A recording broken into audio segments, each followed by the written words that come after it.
हाय दोस्तों, कैसे हैं आप सभी। आशा करता हूं कि आप सभी अच्छे होंगे और अपने अगले एग्जाम की तैयारी में लगे होंगे। तो दोस्तों, स्वागत है आप सभी का हमारे यूट्यूब चैनल विधाता जीएस क्लासेस में। और मैं आप सभी से कहना चाहता हूं दोस्तों कि काफ़ी मेहनत से आंसर की तैयार कर मैं आप सभी के सपोर्ट में ये वीडियो बना रहा हूँ, ताकि आप सब जान पाएँ कि आपका कितना मार्क्स आ रहा है। तो प्लीज़ आप सबसे भी मेरा रिक्वेस्ट है कि आप सभी मेरे चैनल के रेड कलर वाले सब्सक्राइब बटन को दबाकर हमें सपोर्ट करें और घंटे वाले बटन को दबाकर ऑल पर क्लिक कर दें, ताकि मेरे हर सोल्यूशन वीडियो का नोटिफिकेशन आप तक सबसे पहले पहुंचे। और बता दें दोस्तों कि ज्योग्राफी ऑनर्स पार्ट 1 का पेपर है, जिसका एग्जाम 6 अक्टूबर 2021 को हुआ था। और अगर मेरा मेहनत का आप सभी को थोड़ा सा भी ख्याल है तो प्लीज़ इस वीडियो को लाइक कर देंगे तथा अपने दोस्तों और सोशल मीडिया के हर ग्रुप में शेयर कर देंगे, ताकि वे सभी भी स्टूडेंट भी अपना आंसर मिला सकें और मैं मोटिवेट होकर आप सबके लिए सभी सब्जेक्ट का सोल्यूशन वीडियो जल्द से जल्द ला सकूँ। और आपका मार्क्स कितना आया है और वीडियो कैसा लगा कमेंट बॉक्स में कमेंट कर जरूर बताइएगा। तो चलिए दोस्तों, वीडियो को स्टार्ट करते हैं। और देखिए दोस्तों, ये मेरी ओर से आप सभी के लिए रिक्वेस्ट है और देखते हैं दोस्तों कि कैसा कैसा प्रश्न पूछा गया था। तो चलिए वीडियो को स्टार्ट करते हैं। तो देखिए पहला प्रश्न क्या है, ये देखिए ज्योग्राफी का पेपर हो गया। और पहला प्रश्न देखते हैं दोस्तों कि क्या है। वीडियो को थोड़ा जूम कर देते हैं ताकि आप सभी का देखने में आसानी हो। तो चलिए देखिए पहला प्रश्न है दोस्तों कि सौर मंडल की उत्पत्ति के जवारीय परिकल्पना किसके द्वारा दी गई थी। तो देखिए एक का जो राइट आंसर क्या हो जाएगा दोस्तों, तो इसका देखिए सही आंसर हो जाएगा जेम्स जीन्स। तो इसका राइट आंसर क्या हो जाएगा, ऑप्शन ए। ठीक है, नेक्स्ट क्वेश्चन देखेंगे। कह रहा कि बिग बैंग थ्योरी का सुझाव दिया था। तो देखिए बिग बैंग थ्योरी का सिद्धांत किसने दिया था दोस्तों, ये दिया था, किसने दिया था, ये दिए थे जोसेफ लेमेत्रे द्वारा। ठीक है, जोर्जेस लेमेत्रे द्वारा दिया गया था। ठीक है, इस प्रकार दो का राइट आंसर क्या हो जाएगा, ऑप्शन सी। ठीक है, नेक्स्ट क्वेश्चन देखेंगे। तीसरा नंबर कह रहा कि ऊंचा स्तंभ कम घनत्व, नीचा स्तंभ अधिक घनत्व की संकल्पना का प्रतिपादन किसके द्वारा किया गया था। क्या देखिए किसके द्वारा किया गया था दोस्तों, तो तीन का क्या हो जाएगा राइट आंसर, तीन का हो जाएगा ऑप्शन ए, एरी के द्वारा किया गया था। ठीक है, अब नेक्स्ट क्वेश्चन देखेंगे। कह रहा कि मृदा मुख्य रूप से प्राप्त होती है। तो देखिए कौन सा चट्टान से मृदा प्राप्त होती है, तो देखिए रूपांतरित चट्टान से होती है, नहीं। ठीक है, जैविक क्रिया से, अग्नि चट्टान से, नहीं। देखिए इसमें सबसे बेस्ट आंसर क्या हो जाएगा, इसका राइट आंसर हो जाएगा यहाँ पे ऑप्शन बी। ठीक है, अब सादी चट्टान से प्राप्त होती है। अगला क्वेश्चन देखेंगे। कह रहा कि निम्नलिखित वाक्यों पर विचार कीजिए, निम्नलिखित वाक्यों पर विचार कीजिए। कह रहा है कि महाद्वीपीय प्रवाह का सिद्धांत समर्थित है। तो देखिए किसके द्वारा, तो देखिए पहला इसमें क्या दिया कि दक्षिण अमेरिका और अफ्रीका के समुद्र तटों के बीच समानताएं हैं। और दूसरा में क्या है, दूसरा में कह रहा है कि कार्बोनीफेरस काल में पृथ्वी की सतह पर हिमानीकरण के प्रभाव। तीसरा में कि जीवाश्मों के साक्ष्य। और चौथा में क्या है, उपयुक्त में से कोई नहीं। ठीक है, तो देखिए अब कह रहा है नीचे क्या दे रहा है कि नीचे दिए गए कूटों से सही कथन का चयन कीजिए। तो देखिए दोस्तों, इसका जो कितना 5 नंबर क्वेश्चन है ना, तो देखिए इसका जो सही आंसर हो जाएगा दोस्तों, वो हो जाएगा ऑप्शन बी। ठीक है, ऑप्शन बी इसका सही आंसर हो जाएगा। तो ऑप्शन बी में क्या है, 1 2 3। ठीक है, तो देख लेंगे कौन कौन सही है। तो देखिए दक्षिण अमेरिका और अफ्रीका के समुद्र तटों के बीच समानताएं, ये भी सही है। ठीक है, और कार्बोनीफेरस काल में पृथ्वी की सतह पर हिमानीकरण के प्रभाव, ये भी सही है। और जीवाश्मों के साक्ष्य, ये भी सही है। ठीक है, तो देखिए इस प्रकार 5 नंबर क्वेश्चन का सही आंसर क्या हो गया, ऑप्शन बी हो गया। ठीक है, 1 2 3। आगे बढ़ते हैं। कह रहा है कि भू संतरण के सिद्धांत को समझाने के लिए किसने तैराव के नियम को उपयोग किया था। ठीक है, तो देखिए तैराव के नियम को उपयोग किसने किया था दोस्तों, तो देखिए 6 का राइट आंसर क्या हो जाएगा, तो हो जाएगा ऑप्शन बी, पराट ने। ठीक है, नेक्स्ट क्वेश्चन देखेंगे। कह रहा है कि प्रशांत महासागर का ज्वालावृत किससे संबंधित है। तो देखिए प्रशांत महासागर का ज्वालावृत किससे संबंधित है, तो इसका सही आंसर क्या हो जाएगा ज्वालामुखी। ठीक है, तो इस प्रकार राइट आंसर इसका हो गया ज्वालामुखी, ऑप्शन ए। नेक्स्ट क्वेश्चन देखेंगे। कह रहा है कि कोयला और पेट्रोलियम किस प्रकार के चट्टानों से पाए जाते हैं। तो ये सभी आप लोग जानते होंगे, बना भी दिए होंगे दोस्तों कि ये अवसादी चट्टान से पाया जाता है। ठीक है, सेडिमेंट्री रॉक से। तो चलिए 8 का सही आंसर क्या हो जाएगा, ऑप्शन डी, अवसादी चट्टान। ठीक है, अगला क्वेश्चन देखेंगे। कह रहा है कि पृथ्वी के क्रस्ट में कौन सी धातु सबसे प्रचुर मात्रा में है। देखिए तो देखिए पृथ्वी के क्रस्ट में प्रचुर मात्रा में सबसे ज़्यादा कौन सा धातु होता है, तो होता है एल्युमिनियम। ठीक है, तो इस प्रकार ऑप्शन सी इसका राइट आंसर हो जाएगा। अगला क्वेश्चन देखेंगे। कह रहा पृथ्वी की सतह के नीचे पिघली हुई चट्टानों को क्या कहा जाता है। तो देखिए क्या कहा जाता है दोस्तों, तो ये कहा जाता है मैग्मा। ठीक है, मैग्मा जब ऊपर आता है तो उसको लावा बोला जाता है। ठीक है, तो ये देखिए ये अंदर की बात कह रहा है कि पृथ्वी की सतह के निचले पिघली हुई चट्टानों को क्या कहा जाता है, तो मैग्मा कहा जाता है। ठीक है, तो इस प्रकार 10 का राइट आंसर क्या हो जाएगा, ऑप्शन डी। ठीक है, अब नेक्स्ट क्वेश्चन देखेंगे। कह रहा है कि अक्षय क्या है, 11 नंबर क्वेश्चन है। कह रहा है कि अक्षय क्या है। देखिए एक होता है अक्षय, एक होता है अपर्दन। तो देखिए अक्षय क्या है यहाँ पर, तो देखिए तो यहाँ पर देखिए जो सही आंसर क्या है, चट्टानों का टूटना और विघटन। ठीक है, ये अक्षय कहलाता है, चट्टानों का टूटना और विघटन। ठीक है, तो देखिए इसका राइट आंसर क्या हो जाएगा, ऑप्शन सी, चट्टानों का टूटना और विघटन इसका राइट आंसर हो जाएगा। अब नेक्स्ट क्वेश्चन देखेंगे। देखिए 12 नंबर कह रहा है कि निम्नलिखित में से कौन एक रासायनिक अपक्षय है। तो 12 का देखेंगे, कह रहा है कि निम्नलिखित में से कौन एक रासायनिक अपक्षय है। तो देखिए कौन सा रासायनिक अपक्षय है दोस्तों, ये होता है क्या, ऑक्सीकरण। ठीक है, ऑप्शन सी इसका राइट आंसर हो जाएगा 12 का।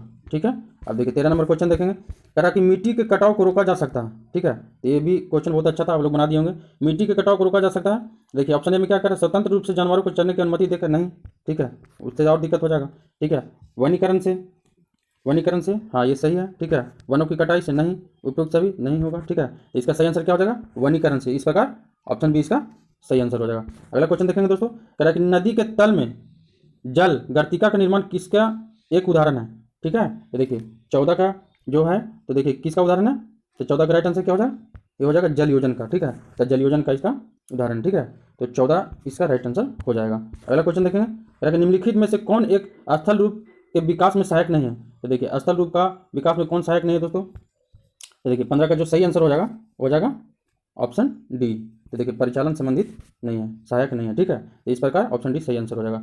अगला क्वेश्चन देखेंगे दोस्तों, कह रहा है कि वी आकार की घाटी का निर्माण, वी आकार की घाटी का निर्माण, देखिए बोल रहा है कि वी आकार का घाटी का निर्माण नदी द्वारा किस अवस्था में होता है। तो देखिए प्रौढ़ावस्था में होता है कि जीर्णावस्था में होता है कि उपयुक्त समय में। तो देखिए प्रौढ़ावस्था में नहीं होता है, जीर्णावस्था में भी नहीं होता, ये होता है तरुणावस्था में। ठीक है, तो 16 का राइट आंसर क्या हो जाएगा, ऑप्शन ए सही हो जाएगा। ठीक है, तो देखिए दोस्तों इससे संबंधित थोड़ा सा और कुछ प्रश्न बता देते हैं हम आप सबको। ठीक है, देखिए कह रहा है कि बी आकार की घाटी का निर्माण नदी द्वारा किस अवस्था में होता है। तो देखिए तरुणावस्था में होता है। तो देखिए युवा या तरुणावस्था में और काची काची का निर्माण होता है दोस्तों, वो मैं आप सबको बता देता हूँ। देखिए बी आकार का घाटी हो गया, ठीक है, गॉर्ज हो गया, ठीक है, कैनियन हो गया, या फिर आई आकार का घाटी हो गया। ठीक है, फिर छिप्रिका हो गया, छिप्रिका हो गया, फिर जलप्रपात हो गया, और फिर अवनमन कुंड। ठीक है, अवनमन कुंड, ये सब क्या है, ये सब क्या कि जब नदी तरुणावस्था या युवावस्था में होता है तो ये सब चीज़ का निर्माण करती है। ठीक है, अब देखिए प्रौढ़ावस्था में, तो आप लोग थोड़ा इसको नोट कर लेंगे, बहुत ही इंपॉर्टेंट ये सवाल है और इस तरह का क्वेश्चन हमेशा पूछा जाता है। तो देखिए प्रौढ़ावस्था में किस किस का निर्माण होता है। तो देखिए जलोढ़ पंख का होता है। ठीक है, जलोढ़ पंख का निर्माण होता है, फिर जलोढ़ शंकु का निर्माण होता है। ठीक है, जलोढ़ शंकु का निर्माण होता है। ठीक है, फिर मीनांडर का, ठीक, फिर मीनांडर का निर्माण होता है, या एस आकार का घाटी, या एस आकार का घाटी का निर्माण होता है। ठीक है, या फिर आपको गोखुर झील भी हो गया, तो गोखुर झील का भी निर्माण होता है जो प्रौढ़ावस्था में होता है। फिर देखिए बाढ़ का मैदान हो गया। ठीक है, और प्राकृतिक तटबंध का भी निर्माण प्रौढ़ावस्था में होता है। ठीक है, तो देखिए क्वेश्चन पूछ देता है दोस्तों हमेशा कि जलोढ़ पंख का निर्माण नदी के किस अवस्था में होता है। ठीक है, तो देखिए दे देगा ऑप्शन युवावस्था में, प्रौढ़ावस्था में, वृद्धावस्था में। ठीक है, तो देखिए इसका क्या आंसर हो जाएगा, प्रौढ़ावस्था में। ठीक है, और देखिए दोस्तों नदी के वृद्धावस्था में काची काची का निर्माण होता है। तो देखिए डेल्टा का निर्माण होता है। ठीक है, डेल्टा का निर्माण होता है, और एस्चुरी का निर्माण होता है। ठीक है, ठीक है, तो देखिए इस तरह से बहुत ही इंपॉर्टेंट क्वेश्चन था, तो मुझे लगा कि आप सभी को बता देना जरूरी है। तो ये देखिए आप लोग नोट कर लेंगे इसको, और बहुत एग्जाम में आपको काम देगा। ठीक है दोस्तों, तो देखिए 17 नंबर क्वेश्चन देखते हैं। तो देखिए 17 नंबर क्वेश्चन में क्या है, कह रहा है कि रेगिस्तानी क्षेत्र में इंसेलबर्ग किसके द्वारा निर्मित किया जाता है। तो देखिए रेगिस्तानी क्षेत्र में इंसेलबर्ग किसके द्वारा निर्मित किया जाता है दोस्तों, तो ये किया जाता है आपका, तो 17 का देखिए सही आंसर क्या हो जाएगा, हो जाएगा ऑप्शन सी। ठीक है, तो पवन द्वारा, ठीक है, यानी हवा द्वारा किया जाता है। ठीक है, तो देखिए पवन द्वारा ये मतलब जो अपर्दन के से बना आकृति होता है इंसेलबर्ग। ठीक है, तो थोड़ा सा हम बता देते हैं आप लोग दोस्तों कि और कौन कौन सा पवन के अपर्दन द्वारा आकृति बनता है। तो देखिए ये बता देते हैं, तो ये देखिए वाताग्र होता है, वातगर्त का निर्माण होता है, या इसी को अपवाहन बेसिन भी कहते हैं। ठीक है, फिर एक इंसेलबर्ग हो गया। ठीक है, फिर एक होता है छत्रक शिला, ठीक है, ऐसे मासूम रॉक भी बोला जाता है। फिर एक होता है ड्राई काउंटर। ठीक है, एक होता है ड्राई काउंटर, और फिर एक होता है जूगेन, एक क्या होता है, तो जूगेन होता है। ठीक है, फिर एक क्या होता है, यारडंग होता है, और एक गारा होता है। ठीक है, तो ये बहुत प्रमुख हम आपको बता दिए। पूछेगा कि छत्रक शिला का निर्माण किसके द्वारा होता है। ठीक है, तो पवन द्वारा होता है। कभी कभी ये भी प्रश्न होता है कि अपर्दन से होता है या निक्षेपण से, कुछ भी इस तरह का क्वेश्चन पूछ देता है। ठीक है, तो देखिए ये अपर्दन से होता है। ठीक है, अगला क्वेश्चन देखेंगे, कह रहा कि 18 नंबर की मध्य महासागरीय कटक का निर्माण किस प्रकार के प्लेट किनारे पर होता है। ठीक है, तो देखिए 18 का जो सही आंसर हो जाएगा दोस्तों वो क्या हो जाएगा ऑप्शन ए। ठीक है, तो देखिए रचनात्मक प्लेट किनारा इसका सही आंसर हो जाएगा 18 का, तो ऑप्शन ए इस प्रकार सही हो गया। अगला देखेंगे, कह रहा कि निम्नलिखित घटनाओं पर विचार कीजिए। कह रहा कि भ्रंश का विकास, और फिर दूसरी क्या देगा, कि ज्वालामुखी विस्फोट का प्रभाव, और 3 में दिया हुआ चट्टानों में बलन की क्रिया। ठीक है, तो देखिए फिर कह रहा है कि उपरोक्त में से कौन भूकंप का कारण बनता है। देखिए कौन बनता है दोस्तों, तो 19 का देखेंगे तो देखिए 19 का सही आंसर क्या हो जाएगा। तो देखिए ये कह रहा है कि भ्रंश का विकास, और तो भ्रंश का विकास भी होता है, तो ये देखिए भूकंप का कारण बनता है। ज्वालामुखी विस्फोट का प्रभाव के कारण से भी होता है, और चट्टानों के बलन की क्रिया से भी भूकंप आता है। ठीक है, तो देखिए इस प्रकार इसका सभी आंसर सही हो गया। तो देखिए ऑप्शन डी इसका राइट आंसर हो जाएगा। देखिए इसमें सब में दिया हुआ है 1 2 3, इस प्रकार ऑप्शन डी इसका सही आंसर हो जाएगा। अब नेक्स्ट क्वेश्चन देखेंगे, कह रहा है कि पृथ्वी की सतह के एक हिस्से से अवतलित होने के फलस्वरूप किस घाटी का निर्माण होता है। ये देखिए 20 नंबर क्वेश्चन है दोस्तों। तो देखिए इसका जो सही आंसर क्या हो जाएगा, तो हो जाएगा रिफ्ट वैली का निर्माण होता है। ठीक है, तो ऑप्शन डी इसका राइट आंसर हो जाएगा। अब नेक्स्ट क्वेश्चन देखेंगे, कह रहा है कि निम्न मिट्टी के कणों को अवरोही क्रम में उनके आकार के अनुसार व्यवस्थित कीजिए। देखिए घटते क्रम में सजाना है। ठीक है, यानी कि बड़ा से छोटा। तो देखेंगे बड़ा आकार किसका होता है, फिर उससे कम किसका होता है, फिर उससे कम किसका होता है, तो इस प्रकार सजाना है। ठीक है, तो देखिए 21 का देख लेंगे हम लोग। तो देखिए 21 का जो हो जाएगा दोस्तों, ये हो जाएगा सबसे बड़ा किसका होता है, तो बजरी का होता है, तो 2 हो गया। ठीक है, उसके बाद किसका होता है आकार, तो रेत का होता है। ठीक है, तो 3 हो गया। ठीक है, उसके बाद किसका होता है, तो सिल्ट का होता है, तो 4 हो गया। ठीक है, उसके बाद क्या होता है, चिका या कले, तो 1 का होता है। तो 2 3 4 1 देख लेंगे किस में है, तो देखिए ऑप्शन डी में है। ठीक है, तो इस प्रकार ऑप्शन डी इसका सही आंसर हो गया। अगला क्वेश्चन देखेंगे दोस्तों, कह रहा है कि निम्नलिखित में से क्या सही ढंग से मेल खाता है। ठीक है, तो देखिए सही ढंग से मेल कौन सा खाता है वो उसको हम लोग देखेंगे। तो देखिए कह रहा है भूकंप की उत्पत्ति भूकंपीय फोकस, भूकंपीय फोकस। अच्छा, फिर देखेंगे एक तरंगे तरल माध्यम से यात्रा नहीं कर सकती, ये भी सही है। ठीक है, और फिर 3 में क्या करा, पी तरंगे अनुदैर्घ या संपीड़ित तरंगे, सही है। फिर 4 में क्या करा कि रिएक्टर स्केल भूकंप का परिमाण। ठीक है, तो देखिए इस प्रकार ये जो 22 का जो सही आंसर हो जाएगा दोस्तों, देखिए ये भी सही हो जाएगा, ये भी सही हो जाएगा, ये भी सही हो जाएगा, ये भी सही हो जाएगा। तो ऑप्शन इसका डी सही आंसर हो जाएगा, 1 2 3 4। ठीक है, अगला क्वेश्चन देखेंगे दोस्तों, कह रहा है कि कार्ल्सबर्ग कटक किस महासागर में अवस्थित है। कार्ल्सबर्ग कटक, तो देखिए किस में अवस्थित है दोस्तों, तो यह है उत्तरी प्रशांत महासागर में। ठीक है, तो ऑप्शन डी इसका राइट आंसर हो जाएगा 23 का। ठीक है, अब अगला क्वेश्चन देखेंगे दोस्तों 24 नंबर, निम्नलिखित में से कौन सी प्राथमिक भूकंपीय तरंग की सही विशेषता है। तो देखिए इसका सही विशेषता कौन सा है प्राथमिक भूकंपीय तरंग का, तो देखिए इसको पढ़ के हम लोग देख लेते हैं। 24 का कह रहा है कि यह एक अनुदैर्घ्य और संपीड़ित तरंग है, सही है। ठीक है, फिर कह रहा है कि यह ध्वनित तरंगों के अनुरूप होता है, सही है। फिर कह रहा है कि यह ठोस पदार्थों के माध्यम में तीव्र गति से चलती है, ये भी सही है। तो इस प्रकार 24 का जो सही आंसर होगा दोस्तों उपरोक्त सभी, तो ऑप्शन डी इसका सही आंसर हो जाएगा। अगला क्वेश्चन देखेंगे, कह रहा है कि पवन की क्रिया द्वारा जनित चंद्रमा के आकार के बालुका स्तूपों को क्या कहा जाता है। तो देखिए दोस्तों ये क्या कहा जाता है, तो इसका कहा जाता है बरखान कहा जाता है। ठीक है, तो देखिए 25 का हम थोड़ा सा आपको डिटेल में बता देते हैं, थोड़ा सा आप लोग जान जाएं कि बरखान किसे कहते हैं। ठीक है, तो देखिए दोस्तों ये बरखान होता है कि पवन के निक्षेपण से अर्धचंद्राकार, ठीक है, पवन के निक्षेपण से अर्धचंद्राकार या अर्धचंद्राकार मरुस्थलीय आकृति का निर्माण होता है जिसे बरखान कहते हैं। ठीक है, तो देखिए पवन के निक्षेपण से होता है।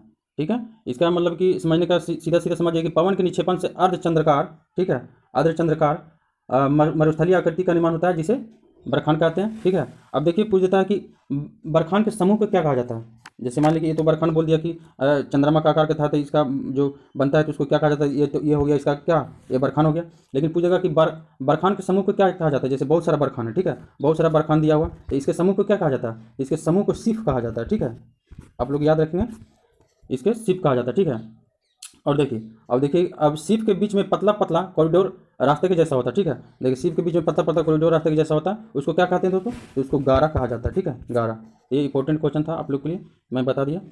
अब अगला क्वेश्चन देखेंगे दोस्तों, कह रहा है कि पेनी प्लेन की रचना किसके द्वारा होती है। ठीक है, तो पेनी प्लेन की रचना होती है दोस्तों, तो 26 का देख लेंगे, इसका सही आंसर क्या हो जाएगा, तो ये होता है नदी अपरतन द्वारा। ठीक है, तो पेनी प्लेन का रचना किसके द्वारा था, नदी अपरतन द्वारा होता है। ठीक है, तो ऑप्शन बी इसका राइट आंसर हो जाएगा। अब अगला क्वेश्चन देखेंगे दोस्तों, कह रहा है कि निम्नलिखित में से कौन सा दुनिया का सबसे ऊंचा पठार है। तो 27 का देखिए सही आंसर क्या हो जाएगा, हो जाएगा पामीर का पठार। ठीक है, तो ऑप्शन बी इसका राइट आंसर हो जाएगा। अगला क्वेश्चन देखेंगे दोस्तों, कह रहा है कि सूची 1 या सूची 2 के साथ सही रूप से मिलान कीजिए और नीचे दिए गए कोटों को उत्तर चुनिए। ठीक है, तो यहाँ पर देखिए दिया हुआ है संगमरमर, फिर लिग्नाइट, बॉक्साइट, ग्रेनाइट, इसको मिलाना है। ठीक ना, तो देखिए कितना नंबर क्वेश्चन है, 28 नंबर क्वेश्चन है। ठीक, तो देखिए हम लोग मिलाते हैं इसका। देखिए तो संगमरमर जो है, तो संगमरमर क्या है, तो ये हो जाएगा रूपांतरित चट्टान, तो 1 का क्या हो जाएगा 2। ठीक है, और लिग्नाइट जो है वो है क्या, लिग्नाइट क्या है, तो बी में क्या दिया हुआ लिग्नाइट, तो बी का क्या हो जाएगा, लिग्नाइट का हो जाएगा अवसादी चट्टान, ठीक है, अवसादी चट्टान हो गया। और सी में क्या है, बॉक्साइट, तो बॉक्साइट क्या है दोस्तों, तो बॉक्साइट है एक अलाव खनिज, ठीक है, अलाव खनिज या अलाव खनिज है, ठीक है। अब देखिए डी में क्या बचा, तो ये बचा ग्रेनाइट, तो ग्रेनाइट क्या है, तागनेट चट्टान। तो इस प्रकार देख लेंगे हम लोग कि कौन सा आंसर हो रहा है। तो देखिए एक का 2, बी का 4 और सी का 3 और डी का 1, तो इस प्रकार बी इसका राइट आंसर हो जाएगा, ठीक है। आप लोग खुद से भी मिला करके देख लेंगे, ठीक है दोस्तों। अब देखिए अगला क्वेश्चन देखते हैं 29 नंबर, कह रहा है कि भूकंपीय तरंगों को उस क्रम में व्यवस्थित कीजिए जिस क्रम में उसे भूकंपीय स्टेशन पर प्राप्त किया जाता है, ठीक है। तो देखिए तो उसी प्रकार से व्यवस्थित करना है कि जिस प्रकार इसे प्राप्त किया जाता है। तो 29 का देखिए सही आंसर क्या हो जाएगा, तो देखिए पहले पी तरंग, फिर एस तरंग, फिर एल तरंग होता है, ठीक है। तो इसका राइट आंसर क्या हो जाएगा, ऑप्शन सी। अब अगला क्वेश्चन देखेंगे दोस्तों, कह रहा है कि भूकंप का अधिकेंद्र कहाँ होता है। तो 30 का देखिए, या 30 का देखिए सही आंसर क्या है इसमें, वह बिंदु जहाँ पी तरंग सतह को छूती है, नहीं, ठीक है, सतह का वह बिंदु जो सीधे भूकंप पुल के ऊपर स्थित होता है, ठीक है। तो ये सही है दोस्तों, इस प्रकार ऑप्शन बी इसका राइट आंसर हो जाएगा 30 का, ठीक है। अब 31 नंबर देखेंगे, कह रहा है कि क्या कह रहा है, कौन सा देश सुनामी से अत्यधिक प्रभावित है, ठीक है। तो देखिए सुनामी से आप लोग न्यूज़ में भी देखते सुनते होंगे, देखते होंगे, ठीक है। तो ये जापान है, ठीक है। तो बहुत अच्छा एक क्वेश्चन था, तो ऑप्शन बी इस प्रकार राइट आंसर हो जाएगा। अगला क्वेश्चन देखेंगे दोस्तों, कह रहा है निम्नलिखित में से कौन सा स्थल रूप ज्वालामुखी क्रिया का प्रतिफल है। तो देखिए 32 का जो राइट आंसर हो जाएगा क्या हो जाएगा, हो जाएगा क्या, तो देखिए वलित पर्वत नहीं, खड़ा कगार नहीं, भूसनित नहीं, देखिए कालडेरा, कालडेरा, ये देखिए कढ़ाई के जैसा इसका आकार हो जाता है ऊपर में, ठीक है। तो इस प्रकार इसका सही आंसर क्या हो जाएगा, ऑप्शन डी। तो स्थल रूप ज्वालामुखी क्रिया का प्रतिफल क्या होता है, तो कालडेरा होता है, तो ऑप्शन डी इसका सही आंसर हो जाएगा। अगला क्वेश्चन देखेंगे दोस्तों, करेंगे निम्नलिखित में से कौन एक रूपांतरित चट्टान है। तो देखिए 33 का रूपांतरित चट्टान इसमें कौन है, तो देख लेंगे। तो देखिए तो 33 का राइट आंसर क्या हो जाएगा, तो रूपांतरित चट्टान होता है कौन, तो संगमरमर होता है, ठीक है। तो इस प्रकार ऑप्शन बी इसका राइट आंसर हो जाएगा। अगला क्वेश्चन देखेंगे दोस्तों, कह रहा है कि पृथ्वी के सतह पर लावा के जमने से चट्टान बनती है। तो देखिए कौन सी चट्टान बनती है, तो आप लोग जानते हैं बैसाल्ट चट्टान बनती है, तो ऑप्शन डी इसका राइट आंसर हो जाएगा। अगला क्वेश्चन देखेंगे दोस्तों, कह रहा है कि सूची 1 को सूची 2 के साथ सही रूप से मिलान कीजिए और नीचे दिए गए कूटों को उत्तर चुनिए, ठीक है। तो एक तरफ दिया हुआ देखिए मूल पत्थर और एक तरफ दिया हुआ रूपांतरित चट्टान, ठीक है। तो देखिए यहाँ पर बलुआ पत्थर रूपांतरित होकर क्या बनता है, चूना पत्थर रूपांतरित होकर क्या बनता है, इसको हम लोग देखेंगे, ठीक। तो देखिए मिला लेते हैं हम लोग। तो देखिए दोस्तों ये एक का क्या हो जाएगा, बलुआ पत्थर, तो एक का हो जाएगा 2, बलुआ पत्थर होता है क्वार्टजाइट, ठीक है। और देखिए बी का क्या हो जाएगा, तो बी का चूना पत्थर क्या होता है, तो चूना पत्थर होता है संगमरमर, ठीक है। अब देखिए सी का क्या हो जाएगा, ग्रेनाइट क्या होता है, तो ग्रेनाइट होता है नीस, ठीक है। और सेल क्या होता है, तो सेल होता है सिलेट। तो इस प्रकार ऑप्शन देख लेंगे हम लोग किस में आ रहा है, तो ऑप्शन बी में आ रहा है, ठीक है। ऑप्शन बी में आ रहा है, तो इस प्रकार ऑप्शन बी सही हो जाएगा। आप लोग खुद से भी मिलाकर देख लेंगे, ठीक है। आगे बढ़ते हैं दोस्तों 36 नंबर क्वेश्चन, ठीक है। कह रहा है कि निम्नलिखित में से ब्लॉक पर्वत है। तो देखिए 36 नंबर ब्लॉक पर्वत है, तो ब्लॉक पर्वत देखिए कौन है, तो देखिए वासजेस और ब्लैक फॉरेस्ट, ठीक है। कहा कि देखिए एंडीज जो है दोस्तों ये क्या है, ये निम्नलिखित में से कौन ब्लॉक पर्वत है। तो देखिए इसका सही आंसर क्या हो जाएगा, वासजेस और ब्लैक फॉरेस्ट। लेकिन यही पूछ देता कि बलित पर्वत कौन है, तो देखिए एंडीज भी बलित पर्वत है, आल्पस भी है, रॉकीज भी है, ठीक है, प्लस में हिमालय हो गया, ठीक है, हिमालय हो गया, फिर एल्ब्रूज हो गया, ठीक, एल्ब्रूज हो गया, और फिर हिंदुकुश, ठीक है।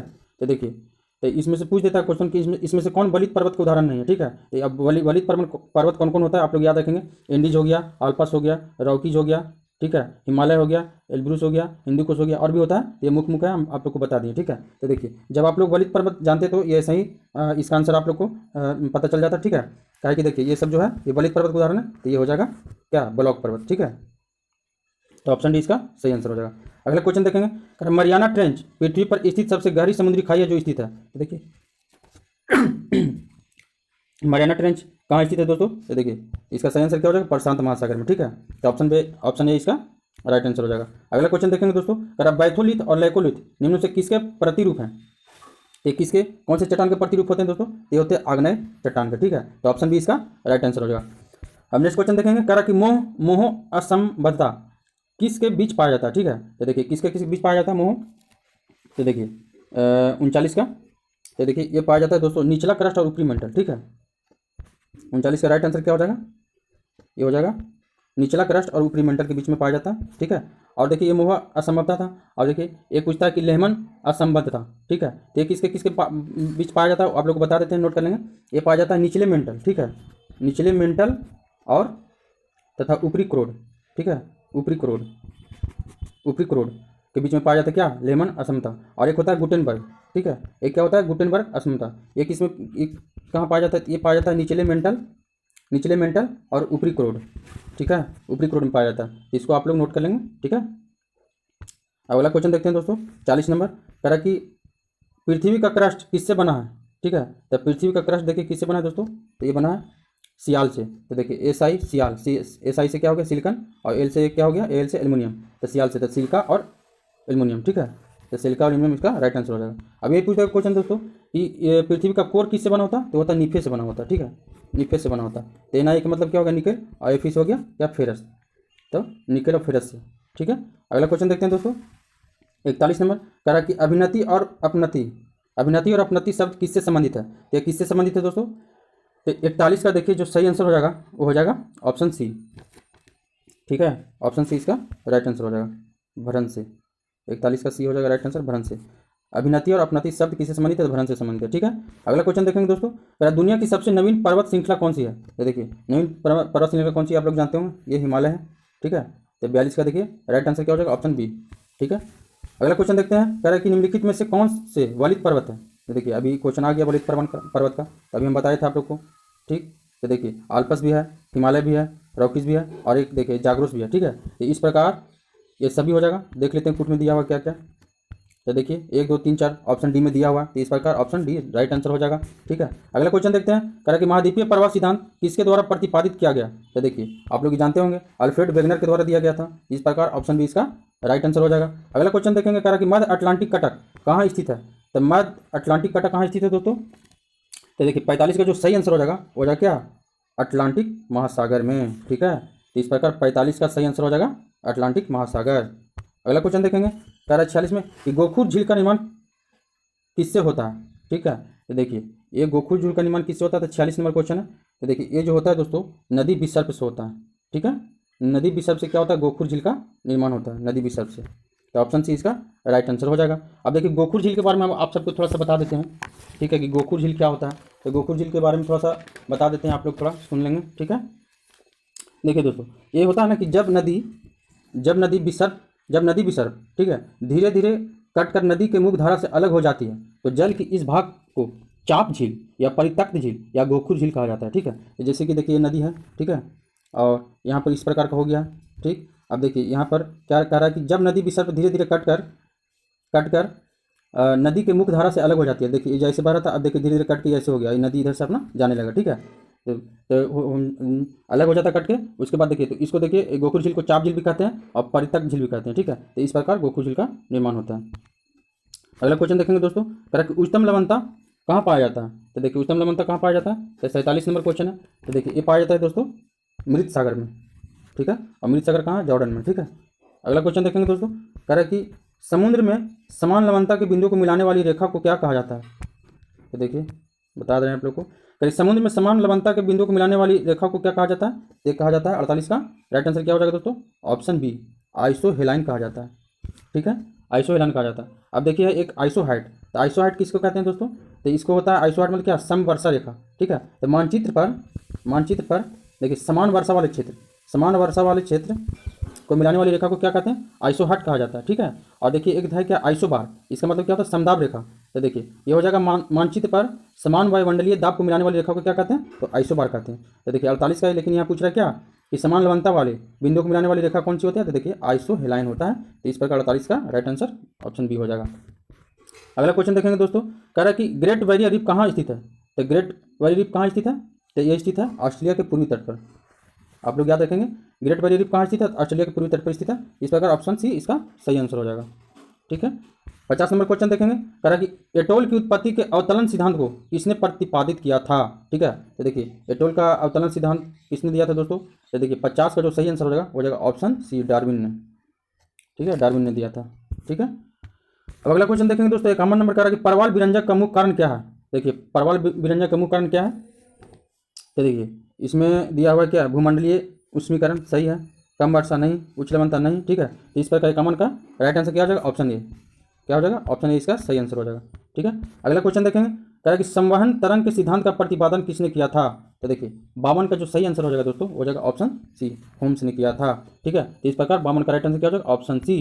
अगला क्वेश्चन देखेंगे दोस्तों, कह रहा है कि निम्नलिखित में से कौन सी पेटी भूकंपीय गतिविधियों से जुड़ी है। तो देखिए कौन सी पेटी जुड़ी है, प्रशांत महासागरीय पेटी।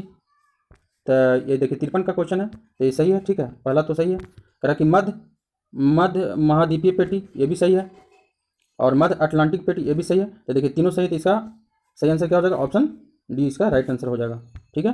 अगला क्वेश्चन देखेंगे दोस्तों, कह रहा कि रात के समय पहाड़ की ढलान पर बहने वाली ठंडी और घनी हवा को किस नाम से जाना जाता है, ठीक है। तो देखिए किस नाम से जाना जाता है, तो ये जाना जाता है ये काटा बेटी या पर्वत समीर, ठीक है, काटा बेटी या पर्वत समीर के नाम से। तो 54 का सही आंसर क्या हो जाएगा, ऑप्शन सी, ठीक है।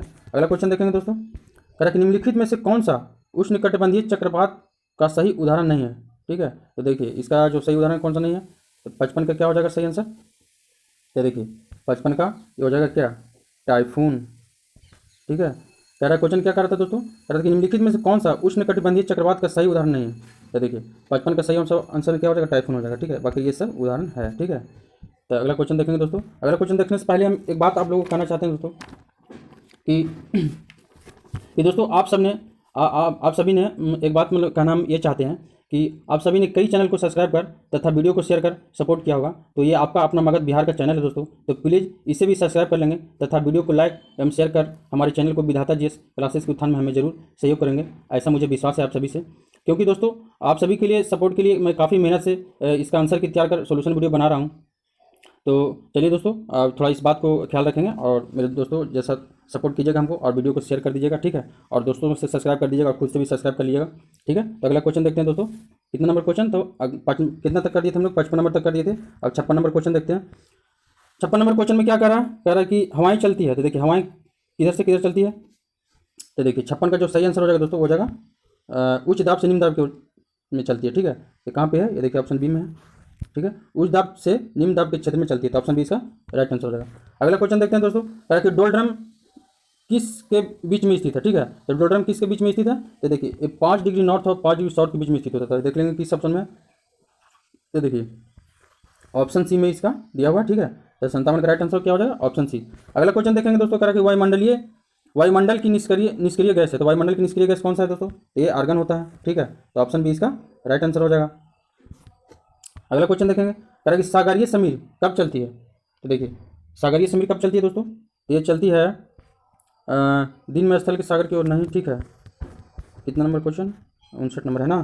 तो देखिए ये नहीं है, तो 59 का देखिए सही आंसर क्या हो जाएगा, दिन में सागर से स्थल की ओर, ठीक है। तो ऑप्शन बी इसका राइट आंसर हो जाएगा, दिन में सागर से स्थल की ओर। तो 59 का राइट आंसर क्या हो जाएगा, ऑप्शन बी, ठीक है। अब 60 नंबर क्वेश्चन देखते हैं, कह रहा हवा की दिशा का पता लगाने के लिए इस्तेमाल किया जाने वाला कौन सा उपकरण है। तो देखिए तो कौन सा उपकरण है, हवा की दिशा का पता लगाने के लिए इस्तेमाल किया जाने वाला कौन सा उपकरण है। तो 60 का देखिए सही आंसर क्या हो जाएगा, पवन गेज, ठीक है। पवन गेज इसका राइट आंसर हो जाएगा 60 का। देखिए दोस्तों एक होता है बैरोमीटर, ठीक है। तो बैरोमीटर से क्या दाब मापा जाता है, तो वायुमंडलीय दाब मापा जाता है। एक होता है हाइड्रोमीटर, तो हाइड्रोमीटर से क्या होता है, तो द्रव के अपेक्षित घनत्व मापा जाता है। हाइड्रोमीटर से क्या मापा जाता है, द्रव के अपेक्षित घनत्व मापा जाता है, ठीक है। और एक होता है हाइग्रोमीटर, तो हाइग्रोमीटर से क्या होता है, वायुमंडल की आर्द्रता मापा जाता है, ठीक है। तो ये आप लोग थोड़ा याद रखेंगे, कन्फ्यूजन वाला क्वेश्चन है। हाइग्रोमीटर और हाइड्रोमीटर में बच्चे गड़बड़ा जाते हैं। तो हाइड्रोमीटर द्रव का अपेक्षित घनत्व मापा जाता है और हाइग्रोमीटर से वायुमंडल की आर्द्रता मापा जाता है, ठीक है। और देखिए एक होता है एनीमोमीटर, तो एनीमोमीटर से क्या होता है, हवा की शक्ति एवं गति मापा जाता है, ठीक है। एनीमोमीटर से याद रखेंगे। अगला क्वेश्चन देखते हैं दोस्तों, 61 नंबर का कि निम्नलिखित में से कौन सा कथन सही है। जेट स्ट्रीम सर्दियों के मौसम में अच्छी तरह विकसित होती है। अच्छा, जेट धाराओं में अक्सर दोलनों का विकास होता है। जेट स्ट्रीम हमारे धरातलीय मौसम को अत्यधिक प्रभावित करती है। तो देखिए इस तरह से अगर देखते हैं इसका, तो ये भी सही है, ये भी सही है, ये भी सही है, ठीक है। तो उपयुक्त सभी इसका राइट आंसर हो जाएगा। तो 61 का ऑप्शन डी हो जाएगा सही आंसर। अगला क्वेश्चन देखते हैं, कह रहा है 62 में निम्नलिखित वायुमंडलीय गैस को उनके घटते क्रम में व्यवस्थित कीजिए, ठीक है। तो घटते क्रम में व्यवस्थित करना है, तो सबसे ज़्यादा कौन है, फिर कम कौन है, उसके बाद कम कौन है। तो 62 का देख लेंगे हम लोग। तो देखिए नाइट्रोजन तो सबसे ज़्यादा होता है, ठीक है। उसके बाद क्या होता है, उसके बाद ऑक्सीजन होता है, उसके बाद आर्गन, उसके बाद कार्बन डाइऑक्साइड, ठीक है। तो 62 का जो राइट आंसर क्या हो जाएगा दोस्तों, ऑप्शन ए सही आंसर हो जाएगा। अगला क्वेश्चन देखते हैं दोस्तों, ध्रुवीय क्षेत्रों को ध्रुवीय क्षेत्रों की अति तीव्र और ठंडी बर्फीली हवाएं क्या कहलाती है? तो देखिए क्या कहलाती है, तो 63 का हम लोग देख लेंगे। तो 63 का देखिए सही आंसर क्या हो जाएगा, हो जाएगा ऑप्शन सी, बिलजर्ड कहलाती है। क्या कहलाती है दोस्तों? बिलजर्ड कहलाती है। तो ऑप्शन सी इसका सही आंसर हो जाएगा। अगला क्वेश्चन देखते हैं दोस्तों, कह रहा कि वातावरण में कार्बन डाइऑक्साइड की सांद्रता बढ़ने का क्या प्रभाव होता है? तो क्या प्रभाव होता है? तो 64 का जो सही आंसर क्या हो जाएगा, ऑप्शन ए, पृथ्वी के तापमान में वृद्धि। ठीक है, तो ऑप्शन ए इसका राइट आंसर हो जाएगा। अब अगला क्वेश्चन देखते हैं दोस्तों, कह रहा कि वायुमंडलीय परतों के निम्नलिखित अनुक्रमों में से कौन सा नीचे से सही है? ठीक है, तो नीचे से ऊपर की ओर बताना है। ठीक है, तो देखिए सब नीचे में क्या होता है, 65 का है, थोड़ा सा ऊपर कर देते हैं। तो देखिए क्षोभ मंडल होता है। ठीक है, फिर क्या होता है, समताप मंडल, फिर मध्य मंडल और फिर आयन मंडल। ठीक है, इस प्रकार देख लेंगे किस में है, तो क्षोभ मंडल, समताप मंडल, मध्य मंडल और आयन मंडल। तो ऑप्शन सी में दिया हुआ है, तो ऑप्शन सी इसका राइट आंसर हो जाएगा 65 का। ठीक है दोस्तों, और आगे बढ़ने से मैं आप सभी के लिए एक बात कहना चाहता हूँ कि दोस्तों अगर मेरे चैनल का सोल्यूशन वीडियो का नोटिफिकेशन आप तक नहीं जाता है या यूट्यूब पर सर्च करने के बाद वीडियो सर्च में नहीं आता है, तो सर्च बॉक्स में आप लोग क्या सर्च करेंगे, पहले या बाद में विधाता जीएस क्लासेस लिख देंगे, टाइप कर देंगे, और फिर उसके बाद देखिए मगध यूनिवर्सिटी का ये सब क्वेश्चन है तो मगध यूनिवर्सिटी लिख देंगे, और फिर पेपर का नाम लिख देंगे, जैसे हिस्ट्री या फिर जियोग्राफी या जूलॉजी। ठीक है, इस प्रकार लिख करके अगर सर्च करेंगे तो आप लोग को मतलब मेरा वीडियो सर्च में आ जाएगा। ठीक है दोस्तों, तो अगला क्वेश्चन देखते हैं, 67 नंबर कर लिए थे ना, नहीं 66 नंबर नहीं किए थे। ठीक है, तो 66 का देख लेते हैं। कह रहा कि चक्रवात का वायु प्रतिरूप क्या है? तो चक्रवात का वायु प्रतिरूप क्या है, यह है इसका उच्च से निम्न दाब क्षेत्र की ओर। ठीक है, तो ऑप्शन सी इसका सही आंसर हो जाएगा। अब 67 नंबर क्वेश्चन देखते हैं दोस्तों, कह रहा कि सूची 1 और सूची 2 के साथ सही रूप से मिलान कीजिए और नीचे दिए गए कुटों को उत्तर चुनिए। ठीक है, तो देखिए 67 में क्या करा, चीन इधर में दिया हुआ है, और ऑस्ट्रेलिया, यूएसए, बंगाल की खाड़ी इधर में हम लोग को मिलाना है कि कहाँ पर क्या चलता है। ठीक है, तो देखिए चंगुन का देख लेंगे हम लोग, सॉरी 67 का, तो देखिए 67 का ये हम मिला देते हैं, आप लोग खुद से भी मिला लेंगे। ठीक, तो देखिए ये हो जाएगा, थोड़ा ऊपर कर लेते हैं, ऊपर करेंगे तो फिर दिक्कत हो जाएगा। देखिए 67 का जो हो जाएगा वो हो जाएगा, देखिए एक का क्या हो जाएगा, एक का हो जाएगा 3। ठीक है, चीन में क्या चलता है, तो टाइफून चलता है। ठीक है, और बी का हो जाएगा 4, ऑस्ट्रेलिया में क्या चलता है, तो बिली चलता है। ठीक है, और सी का क्या हो जाएगा 2, यूएसए में क्या चलता है, यूएसए में टोर्नेडो चलता है, और बंगाल की खाड़ी में क्या चलता है, तो ये चक्रवात चलता है। इस प्रकार देख लेंगे कि किस ऑप्शन में दिया हुआ है, तो ऑप्शन सी में आपको मिल जाएगा 3 4 2 1। इस प्रकार राइट आंसर ऑप्शन सी हो जाएगा। ठीक है, अगला क्वेश्चन देखते हैं दोस्तों, कह रहा कि आल्प्स पर्वत के पूर्वी हिस्से में चलने वाली गर्म शुष्क स्थानीय हवाओं को किस नाम से जाना जाता है? तो किस नाम से जाना जाता है, तो फाउन के नाम से जाना जाता है। ठीक है, तो ऑप्शन बी इसका राइट आंसर हो जाएगा। अगला क्वेश्चन देखेंगे, कह रहा कि बैरोमीटर में अचानक गिरावट क्या इंगित करता है दोस्तों, ये तूफान इंगित करता है। ठीक है, आंधी तूफान का इंगित करता है, तो ऑप्शन बी इसका राइट आंसर हो जाएगा। और देखिए 70 नंबर क्वेश्चन देखते हैं, कह रहा कि वृष्टि छाया का संबंध किससे है? तो देखिए पर्वतीय वर्षा होता है, तो ऑप्शन बी इसका राइट आंसर हो जाएगा। अगला क्वेश्चन देखते हैं 71 नंबर, कह रहा कि सापेक्षिक आर्द्रता मापने के लिए प्रयोग किया जाने वाला उपकरण है सापेक्षिक आर्द्रता। तो देखिए आर्द्रता के लिए हम क्या बोले थे, हाइग्रोमीटर। ठीक है, तो हाइग्रोग्राफ हो जाएगा। तो 71 का राइट आंसर क्या हो जाएगा, ऑप्शन ए। अगला क्वेश्चन देख लेंगे, वातावरीय वर्षा किससे संबंधित है? तो देखिए किससे संबंधित होता है दोस्तों, ये होता है प्रति चक्रवात से। ठीक है, तो ऑप्शन डी इसका राइट आंसर हो जाएगा। ठीक है, प्रति चक्रवात से संबंधित है। 73 का देख लेंगे, 73 में देखिए दिया हुआ क्या, कह रहा कि सूची 1 को सूची 2 के साथ सही रूप से मिलान कीजिए और नीचे दिए गए कुटों को सही उत्तर चुनिए। ठीक है, तो देखिए चिनूक कितना नंबर, 73 नंबर क्वेश्चन है। तो देखिए देख लेंगे इसका। ठीक है, तो देखिए चिनूक हमारी क्या होता है, ये होता है एक का क्या हो जाएगा, एक का 3 हो जाएगा। ये चिनूक हमारा होता है स्नो हीटर कहलाता है। ठीक है, अब देखिए अब बी का क्या हो जाएगा, तो बी का हो जाएगा 1, ध्रुवीय पूर्वी हवाएं क्या होता है, तो ध्रुवीय पूर्वी हवा होता है अत्यधिक सर्द होता है और ठंड मौसम होता है। ठीक है, अब देख लेंगे सी बचा। ठीक है, तो सी का देख लेंगे हम लोग, तो सी का हो जाएगा क्या, सी का हो जाएगा 2, व्यापारिक पवन क्या हो जाएगा, सबसे नियमित और लगातार, और पछुआ पवन क्या हो जाएगा दोस्तों, तो हो जाएगा 4। ठीक है, तो 4 हो जाएगा पछुआ पवन तूफानी और दक्षिणी गोलार्ध में शक्तिशाली। ठीक है, तो देखिए इस प्रकार जो सही आंसर इसमें किस में मिल रहा है, तो ऑप्शन सी में मिल रहा है। ठीक, तो ऑप्शन सी इसका राइट आंसर हो जाएगा। ठीक है, 73 का। अगला क्वेश्चन देखते हैं दोस्तों, 74 नंबर क्वेश्चन, करें मानसून का सर्वाधिक विकसित रूप कहाँ मिलता है? तो देखिए कहाँ मिलता है, ये मिलता है दक्षिण पूर्व एशिया में। ठीक है, इस प्रकार राइट आंसर हो जाएगा ऑप्शन ए। अगला क्वेश्चन देखते हैं दोस्तों, करें कि किसी स्थान की जलवायु किससे निर्धारित होती है? तो किससे निर्धारित होती है, तो देख लेंगे समुद्र से निकटता से सही है, ऊंचाई से सही है, अक्षांश सही है, तो उपरोक्त सभी। 75 का राइट आंसर क्या हो जाएगा? Option D. ठीक है दोस्तों, तो इस प्रकार दोस्तों हम लोगों ने मिलकर देखिए यहाँ पर इसका पूरा सोल्यूशन कर दिए हैं। ठीक है, अब और तो 75 नंबर में हम लोग पूरा ये क्वेश्चन देख लिए दोस्तों। तो देखिए इसका हम लोग पूरा पेपर को हम लोग सोल्यूशन कर चुके हैं। तो दोस्तों ये देखिए इस तरह से उपयोगी वीडियो और यूजफुल वीडियो आप सभी के लिए हम बनाते रहते हैं। तो प्लीज़ दोस्तों आप सब मेरे चैनल को सब्सक्राइब कर लेंगे और हमें चैनल को सब्सक्राइब कर सपोर्ट करेंगे।